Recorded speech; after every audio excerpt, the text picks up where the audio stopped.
Ist es Mai? Okay, ist es Mai. Ja, Mai, ist das ja Elend. Scheiße, ist halb Jahr schon wieder bald rum. Ja, deswegen habe ich auch Druck gemacht mit dem Buch da. Das war ja echt 2 Wochen lang Tunnelblick nur.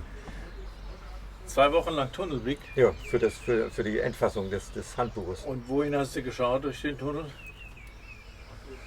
Auf Hennef. Auf Hennef. Damit das Buch hier präsentiert werden kann zu der Vorstellung. Also das ist jetzt das neue Litauen Stempel seit 1991. Seit 1990, ja. Seit 1990, okay. Die Litauer sind ein Jahr eher dran gewesen als die Esten und Letten, die haben sich nämlich schon 1990 für Unabhängigkeit, zur Wiederherstellung der Unabhängigkeit, das haben sie beschlossen im Parlament. Okay, da sind wir schon mittendrin. Wir sind nämlich heute im philatelistischen Interview in Hennef auf der Mitgliederversammlung der Arbeitsgemeinschaft Baltikum. Neben mir sitzen 2 neue Vorstandsmitglieder.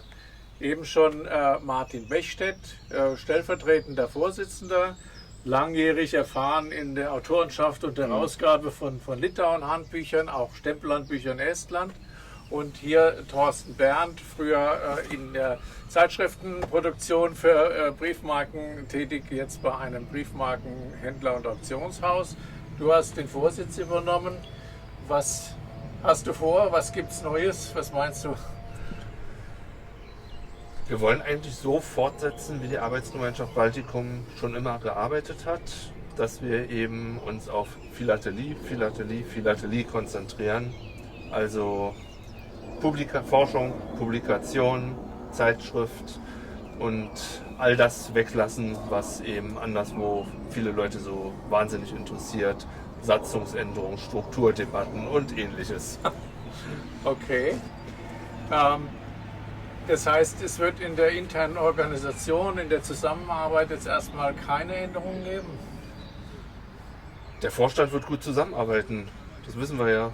Wir kennen uns ja schon seit, ich würde mal sagen, gefühlt 20, 30 Jahren. Nicht? Ja, also das stimmt. Ja. Seit, wann war es? 2003 haben wir die erste Messe zusammen gemacht. Nicht? Ja. Also Damals gab es noch Jahre. die Arbeitsgemeinschaften Estland, Forschungsgemeinschaft Lettland und Litauen. Wir haben damals schon zusammengearbeitet und vor 7 Jahren wurde fusioniert zur Arbeitsgemeinschaft Baltikum. Was ist denn für dich, Martin, sonst noch interessant in der Philatelie? Du bist ja jetzt nicht nur Litauen-Sammler und Spezialist. Wenn es nochmal um die Ziele der Arbeitsgemeinschaft Ja. geht. Zum einen möchte ich die Kommunikation verbessern, dass Konfliktlösungen im Vorfeld schon geregelt werden, dass das nicht, wie das ja in der organisierten Philatelie manchmal so ist, diese Konflikte so hochkochen, sondern es geht ja um Briefmarken und das ist ja nichts existenziell Wichtiges eigentlich. Also was für mich auch wichtig ist, dass es keinen Gegensatz gibt zwischen Printmedien und digitalen Medien. Es wird ja immer so gesagt, das Buch verschwindet, es wird alles digitalisiert. Mit der Problematik, dass man, wenn man jetzt etwas Digitales erstellt, in 10 Jahren das nicht mehr gelesen werden kann, weil es die Geräte dafür nicht mehr gibt. Ich habe zum Beispiel ein MacBook und das OS 10, 21 glaube ich, und ich habe Dateien für OS 9. Dafür muss ich einen alten Computer in Reserve halten, weil ich das sonst nicht mehr lesen kann. Und ich schreibe ja gerne und viel Bücher über das, was ich dort mache und bin der Meinung, dass Printmedien und Digitales sich wunderbar ergänzen. Und zwar besonders da, wo eine große Datenmenge anfällt. So eine Briefmarkensammlung, das sind halt riesen Datenmengen. Wenn ich jetzt einen Brief einscanne über 600 dpi und davon habe ich dann 120 Briefe, ist das schon eine ziemlich große Datei. Und wenn ich jetzt ein Buch beispielsweise mache über die Stempel des Memel-Gebietes von 1920 bis 1937, dann ist das eine unglaubliche Menge an Abbildungen. Die kann man nicht alle mehr abbilden. Bestes Beispiel, das jetzt fertiggestellte Handbuch über die neuen litauischen Stempel seit 1990, das sind 6500. Da kann ich kein Handbuch, kein gedrucktes Werk draus machen, sondern Printmedien, das ist die Darstellung der Systematik, das ist die Besprechung der Stempeleigenschaften Abbildung von beispielhaften Stempeln und schönen Belegen, und die Gesamtmasse der Stempel wird dann in einer digitalen Datenbank in einer Cloud aufbewahrt von einer deutschen Firma, und das ist jedermann über einen Link zugänglich. Und das ist ein Projekt, das haben wir jetzt, also mit Herrn Fels habe ich das zusammen gemacht.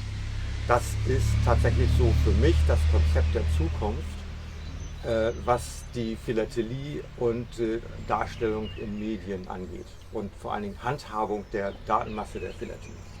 Übrigens für die Stempeldatenbank Litauen gibt es einen Link auf dem Web der Arbeitsgemeinschaft Baltikum, age-baltikum.de. Dort unter Arbeitshilfen, da ist die Systematik in einem PDF dargestellt und die Verlinkung ist auch direkt gegeben, sodass Sie auch auf diese Datenbank zugreifen können und sie nutzen können. Du hast ja auch jetzt viel Erfahrung im Zusammenspiel zwischen Produktion von etwas und dem Druck. Gibt es denn für dich, für die Publikationen irgendwas, was man in der Zukunft möglicherweise anders macht, oder wird das alles beim Alten bleiben?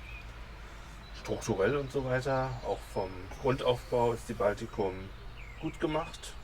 Es gibt ein paar Details, die man verbessern kann. Ja, manche Details werden viele Leser gar nicht bemerken, die eben einfach nur jemand bemerkt, der seit 30 Jahren in der Branche tätig ist. Du bist ja selber auch Estland-Sammler. Was interessiert dich denn noch außer Estland und Baltikum und jetzt hier das Mitmachen? Ja, philatelistisch habe ich ja, weil ich so viele Gebiete, dass die Sammlung gewissermaßen durch die Wohnung meandert. Angefangen habe ich natürlich mit Berlin, meiner Heimatstadt. Hinzu kommen eben Saarland, also Saar ab 1947. Dann Schweden und Norwegen und ja, seitdem ich mal in Israel war, auch eine Israel-Sammlung.